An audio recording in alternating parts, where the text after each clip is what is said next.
ನಿಲ್ಲಿ ನಿಲ್ಲಿ ಒಂದು ನಿಮಿಷ, ವಿಡಿಯೋ ಸ್ಕಿಪ್ ಮಾಡಬೇಡಿ. ಈ ವಿಡಿಯೋವನ್ನು ಸರ್ವ ಹಿಂದೂಗಳು, ಸರ್ವ ಮುಸ್ಲಿಮರು ಒಂದು ಬಾರಿ ಕೇಳಲೇಬೇಕು. ಮೊನ್ನೆ ದಿನ ನಡೆದ ಘಟನೆ ಇದು.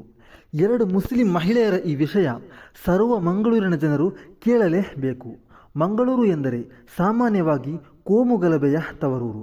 ಸ್ವಂತ ತಂದೆಗೆ ರಕ್ತ ಕೊಟ್ಟ ವ್ಯಕ್ತಿಯನ್ನೇ ಕೊಳತಮಜಲು ಎಂಬಲ್ಲಿ ಧರ್ಮದ ಹೆಸರಿನಲ್ಲಿ ಕೊಂದು ಹಾಕಿದಂತಹ ಇತಿಹಾಸವುಳ್ಳ ಈ ಮಂಗಳೂರಿನಲ್ಲಿ ಒಂದು ಮಾನವೀಯತೆಯ ಸಂದೇಶ ಮೊನ್ನೆ 2 ಮುಸ್ಲಿಂ ಮಹಿಳೆಯರು ತೋರಿಸಿಕೊಟ್ಟರು. ಆ 2 ಮುಸ್ಲಿಂ ಮಹಿಳೆಯರು ಮಾಡಿದ್ದೇನು ಹೇಳ್ತೇನೆ ಕೇಳಿ. ನಾನು ಮೊನ್ನೆ ಸಂಜೆ ಒಂದು ಅಂಗಡಿಗೆ ಚರ್ಮುರಿ ತಿನ್ನಲು ಹೋದೆ. ಒಂದು ಬದಿಯಲ್ಲಿ 2 ಮುಸ್ಲಿಂ ಮಹಿಳೆಯರು ಕುಳಿತು ತಿನ್ನುತ್ತಿದ್ದರು. ಇನ್ನೊಂದು ಬದಿಯಲ್ಲಿ 2 ಸಣ್ಣ ಸಣ್ಣ ಮಕ್ಕಳು ಕುರ್ಚಿಯಲ್ಲಿ ಕುಳಿತಿದ್ದಾರೆ. ಇಬ್ಬರು ಹಿಂದೂ ಧರ್ಮದ ಮಕ್ಕಳು ಕುಳಿತಿದ್ದಾರೆ. ಇಲ್ಲಿ ನಾನು ಹಿಂದೂ ಮಕ್ಕಳು ಅಂತ ಹೇಳಲು ಒಂದು ಕಾರಣವಿದೆ. ಯಾಕೆಂದರೆ ಮಂಗಳೂರು ಎಂದರೆ ಕೋಮುಗಲಭೆಯ ತವರೂರು. ಇಲ್ಲಿ ಧರ್ಮದ ಹೆಸರಿನಲ್ಲಿ ನೂರಾರು ಅಮಾಯಕರ ಜೀವ ಹೋಗಿದೆ.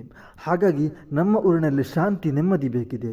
ಜಾತಿ ರಾಜಕೀಯ ಧರ್ಮದ ಹೆಸರಿನಲ್ಲಿ ಗಲಾಟೆ ನಿಲ್ಲಬೇಕು ಎಂದಾದರೆ ಇಂತಹ ಘಟನೆಗಳನ್ನು ಸರ್ವಜನರು ತಿಳಿಯಲೇಬೇಕು. ಈ ಮಕ್ಕಳು ಬಸ್ಸಿಗಾಗಿ ಈ ಅಂಗಡಿಯಲ್ಲಿ ಕೂತು ಕಾಯುತ್ತಿದ್ದರು. ಈ ಮಕ್ಕಳು ಅಲ್ಲಿದ್ದ ಜನರು ತಿನ್ನುವಾಗ ಅವರ ಮುಖಗಳನ್ನೆಲ್ಲ ನೋಡುತ್ತಿದ್ದರು. ಇದನ್ನು ಗಮನಿಸಿದ ಆ ಮುಸ್ಲಿಂ ಮಹಿಳೆಯರಲ್ಲಿ ಒಬ್ಬರು ಎದ್ದು ಬಂದು ಒಂದು ಚರ್ಮುರಿಗೆ ಆರ್ಡರ್ ಮಾಡಿ ನಂತರ ಆ ಚರ್ಮುರಿ ತಂದು ಈ ಮಕ್ಕಳಿಗೆ ಕೊಟ್ಟರು.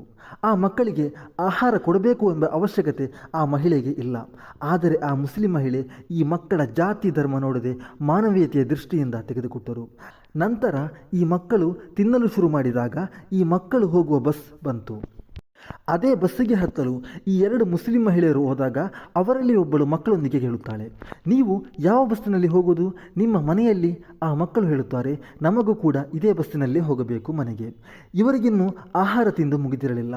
ಆಗ ಆ ಮುಸ್ಲಿಂ ಮಹಿಳೆಯರು ಹೇಳ್ತಾರೆ, ಪರವಾಗಿಲ್ಲ, ನೀವು ಈಗ ತಿನ್ನಿ, ಮುಂದಿನ ಬಸ್ಸಿನಲ್ಲಿ ಹೋಗೋಣ ಅಂತ ಆ ಬಸ್ಸನ್ನು ಆ ಮುಸ್ಲಿಂ ಮಹಿಳೆಯರು ಕೂಡ ಬಿಟ್ಟರು. ನಂತರ ಮುಂದಿನ ಬಸ್ ಬರುವವರಿಗೆ ಕಾದು ನಂತರ ಆ ಸಣ್ಣ ಪುಟಾಣಿ ಮಕ್ಕಳು ಮತ್ತು ಆ ಮುಸ್ಲಿಂ ಮಹಿಳೆಯರು ಹತ್ತಿ ಹೋದರು.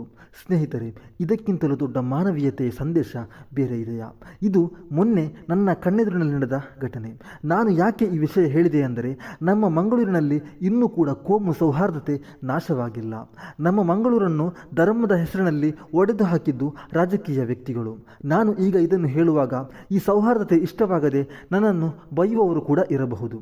ಜಾತಿ ಧರ್ಮ ಅಂತ ಕಿತ್ತಾಡುವುದನ್ನು ಇನ್ನಾದರೂ ನಿಲ್ಲಿಸಲು ಪ್ರಯತ್ನಿಸೋಣ. ಮನುಷ್ಯರಾಗಿ ಪ್ರೀತಿಯಿಂದ ಸಹಬಾಳ್ವೆಯಿಂದ ಒಂದಾಗಿ ಕೂಡಿ ಬಾಳೋಣ. ಕೋಮು ಗಲಭೆಯ ಸೂಕ್ಷ್ಮ ಪ್ರದೇಶವಾದ ಈ ಮಂಗಳೂರಿನಲ್ಲಿ ಶಾಂತಿ ಸೌಹಾರ್ದ ಮಾನವೀಯತೆಯನ್ನು ಸಾರಿದ ಆ ಮುಸ್ಲಿಂ ಮಹಿಳೆಯರಿಗೆ ನನ್ನದೊಂದು ಬಿಗ್ ಸಲಾಂ. ಇನ್ನು ಮುಂದೆ ಇದೇ ರೀತಿಯಲ್ಲಿ ನಮ್ಮ ಮಂಗಳೂರು ಹಿಂದೂ ಮುಸ್ಲಿಂ ಜಗಳವಿಲ್ಲದೆ ಕೋಮು ಸೌಹಾರ್ದತೆಯ ಊರಾಗಲು ನಾವೆಲ್ಲರೂ ಪ್ರಯತ್ನಿಸೋಣ.